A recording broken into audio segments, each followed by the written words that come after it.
I was just thinking that very soon some of you are going to watch some of these videos and be like, is it only relationships that he's always talking about? Probably. I just think that our relationships are like, and I mean our intimate relationships. I just think that they're very crucial to our well being. Not the only thing, but for me, at least personally, I've found that they're just so important to my well being. And so maybe this is for people who kind of feel that way. One of the things that I've been thinking about more recently is connected to how we see each other.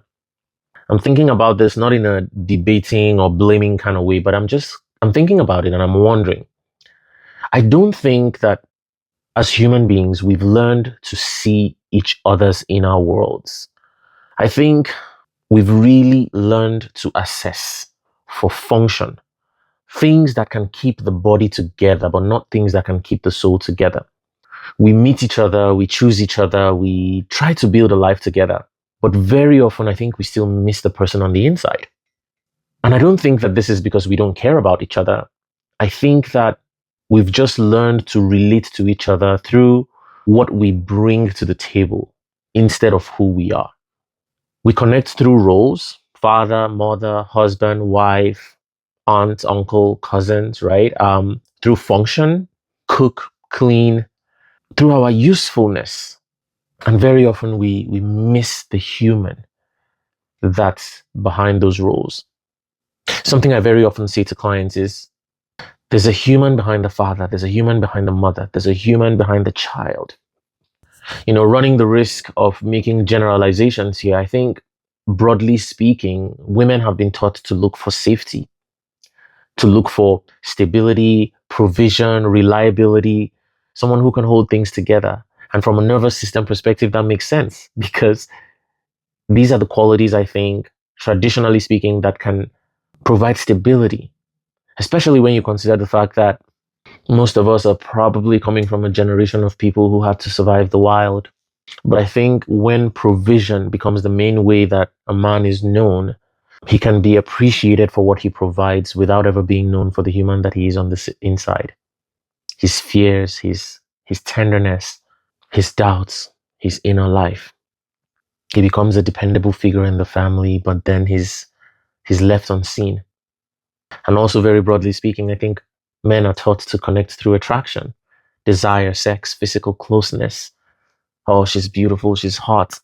And again, these are things that are great. Sex can be a way of feeling close, chosen, and feeling alive.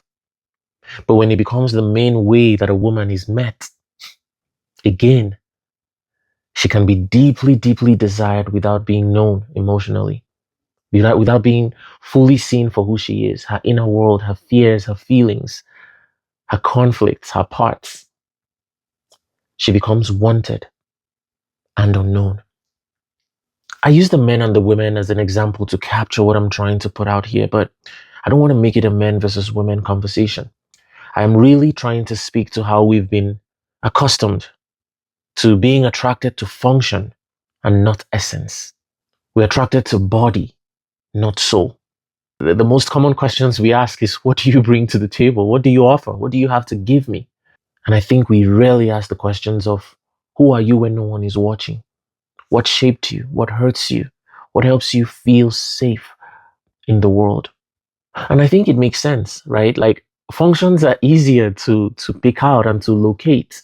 And again, this is something we're going to be talking about a lot, but we don't have the skills to notice and pay attention to the inner world. So functions are way easier. That's something mothers can teach their kids like that. That's something fathers can teach their kids like that. Roles are clearer to read than soul and essence. And I don't think this happened because, human beings are careless or they're mean or they're selfish. I think it happened because we're really coming from a generation of people who lived a very, very hard life. The other day I was watching a video and someone was talking about when people started taking a shower with hot water, right? And it's like, there was a time when there was no hot water. Our ancestors lived a really hard life.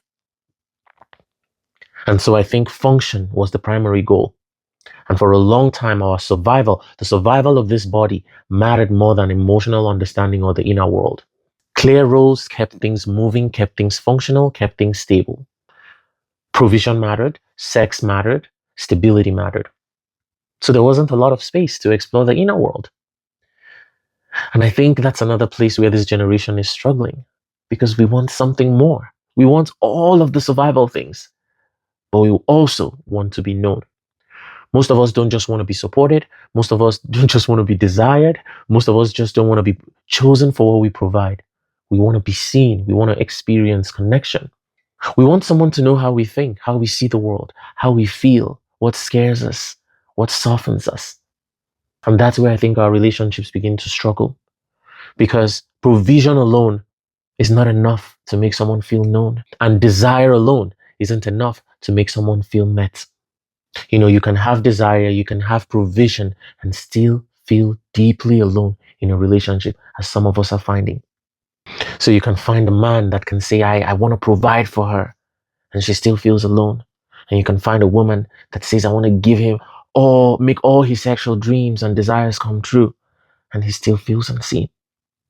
Something important and essential is missing. I want to be clear about the idea that I'm not saying that this is all men and all women. No, I'm not. I'm trying to speak to patterns that I've noticed in my personal life and I've also noticed in my clinical work. Our culture really shapes us. Our upbringing really teaches us how we're supposed to show up in the world and what we're supposed to look for. And I'm finding that many people are outgrowing these patterns. And some of us want to do things differently. In this generation, if we are going to adjust to these demands of what our contemporary relationships are seeking, we're going to have to be more intentional. We're going to have to learn. We're going to have to practice, a lot of practice. It's not going to be automatic because the automatic ways are the ways that we implicitly learn from the people before us. And I think that the relationships before us, if we're being honest, many of them failed at seeing the humans behind the roles that they played. So I don't think our relationships are failing because we want too much. I think they're failing because there's a desire in some of us to be known on the inside. And we were never taught how to offer that, how to give it, and even maybe how to receive it. So maybe what we need more of right now in our relationships is curiosity. We already know how to provide. We already know how to act on our desires. We already know how to perform our roles. Most of us do. But how do we know the human on the inside? I think that that's the next step in relationships. Can we get curious about who our partners are under what they give us? Can we get curious about who someone is beneath all that they have to offer us?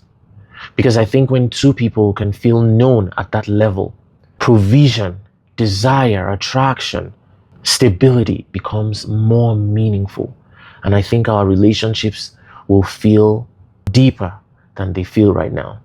And I think for me and for anyone who this message resonates with, I think that that's the direction in which our relationships are being invited and called towards right now.